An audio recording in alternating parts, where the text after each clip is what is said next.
కళా తపస్వి కె. విశ్వనాథ్ సినిమాలలో ప్రతి సన్నివేశము ఒక ప్రత్యేకతను సంతరించుకుంటుంది. ఇప్పుడు మనము ఒక ప్రత్యేక సన్నివేశం గురించి కాసేపు మాట్లాడుకుందాం.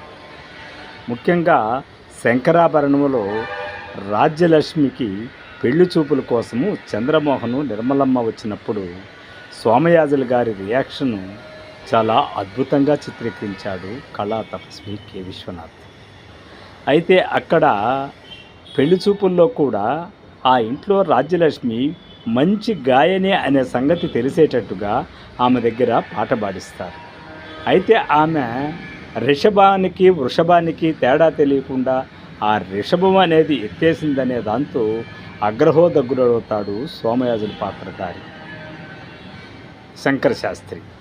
అయితే అప్పుడు ఊరిక ఉండకుండా చంద్రమోహన్ గారు కూడా సంగీతంలో నాకు ప్రవేశం ఉందన్నట్టు హిందోళం సార్, అది చక్రవాకం సార్, అది ఇది అంటాడు. నీకు సంగీతం గురించి మాట్లాడే అర్హత కూడా లేదురా, ముందు ఈ ఇంట్లో నుంచి బయలుదేరు అంటాడు. అంటే సంగీతానికి సంబంధించి ప్రతి ఒక్కరూ నిపుణులుగా ఉంటేనే ఆయన దగ్గర ఆయన ఇంట్లో ఉండేదానికి అవకాశం ఉందన్నట్టుగా ఆ సీన్ను చిత్రీకరించారు. అయితే ఇక్కడ తడబడినటువంటి చంద్రమోహను మళ్ళెక్కడో తను కూడా సంగీత విద్వాంసుడైన సంగతి మనకు అర్థమవుతుంది. అయితే ఈ లోపల బంగారట్ట సంబంధాన్ని, అంటే ఆర్థికంగా శంకర శాస్త్రి పూర్తిగా దివాళా తీసిన పరిస్థితిలో ఎవరొచ్చినా పెళ్లి చేసేయడం ఉత్తమం అన్నట్టుగా అల్లు రామలింగయ్య పాత్ర చాలా ఆతృత పడుతుంది. అయినా ఆ సంబంధాన్ని చెడగొట్టి పంపించేస్తాడు శంకర శాస్త్రి. దానితో ఇక ఆ శవాన్ని ఊరేగించి పెళ్లి చేద్దు కానీ లేరన్నట్టు ఆవేశంగా కంటతడి పట్టించేటట్టుగా ఒక కామెడీ యాక్టర్ అల్లు రామలింగయ్య ఆ డైలాగు మాడ్యులేషన్తో ఆ సీన్లో ఆయన వేదన తెలియజేస్తూ ఉంటే అద్భుతమైన నటుడు మనకు ఆవిష్కృతం అవుతాడు. తమాషా దీనిలో పద వైచిత్రము సంగీత వైచిత్రము అని మనం అనుకున్నాం కదా.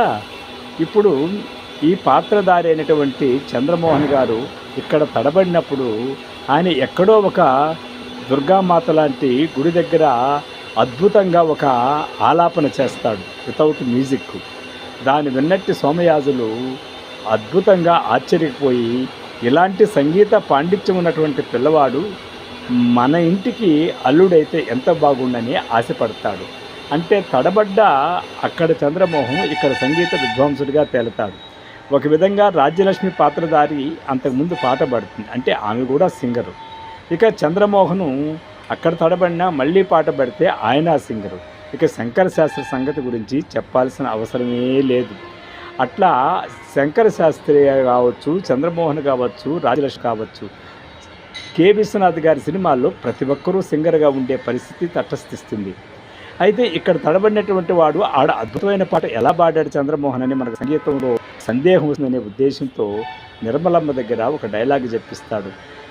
ఏమిరా సుంటా, నీకు ఇంత ఖర్చు పెట్టి సంగీత పాఠాలు నేర్పించాను, అప్పటికి 30 నుంచి 40 కృతులు నేర్చుకున్నావు కదా, అక్కడ ఏమైందిరా నీకు బెల్లం కొట్టిన రాయిలాగా పడుండక ఆ సంగీత ప్రావీణ్యం ఏమింటిరా, ఆ కథాకళి ఏమింటిరా అని చెప్పేసి ఆవేశపడి, అయినా రాతుండాలరా, అలాంటి కుటుంబంలో సంబంధం నెరవేర్చుకోవడం అంటే మామూలు విషయం కాదు, ఎన్నో జన్మల పుణ్యఫలము, దాన్ని పోగొట్టుకున్నావురా అని విసుక్కుంటుంది.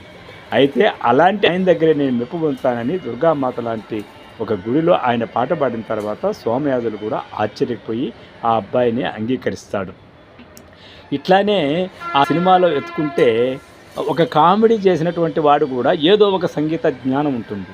ఇక తులసి పాత్రధారి ఆ ఇంట్లో అడుగుపెట్టేటప్పుడే ఆ స్తంభాల కాడ, కడప కాడ, ఆ ప్లేస్లో కూడా సంగీత శబ్దాలు వస్తూ ఉంటాయి.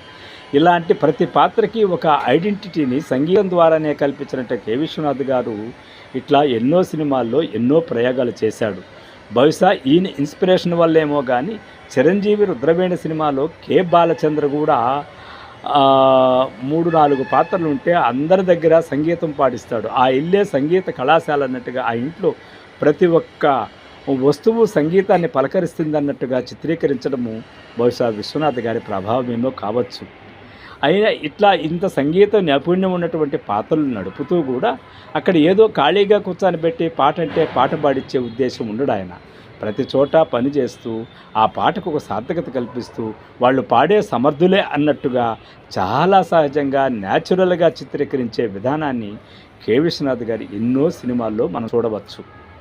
సాగర సంగమం కావచ్చు, స్వాతి ముత్యం కావచ్చు, సప్తపది కావచ్చు, ఇలా ఏ సినిమాలు ఎత్తుకున్న సంగీతాన్ని ఆ పాత్రధారులకి అద్దినటువంటి విధానము నభూతో నభవిష్యతి. అందుకే కళా తపస్వి కె విశ్వనాథ్ అన్నారు, ప్రపంచవ్యాప్తంగా శంకరాభరణానికి అంత గుర్తింపు వచ్చింది. Thank you. విశ్వ రివ్యూస్లో ఈ కథనం కానీ మీకు నచ్చినట్లయితే సబ్స్క్రైబ్ చేయండి, లైక్ చేయండి, షేర్ చేయండి. Thank you. విశ్వనాథ్ రెడ్డి.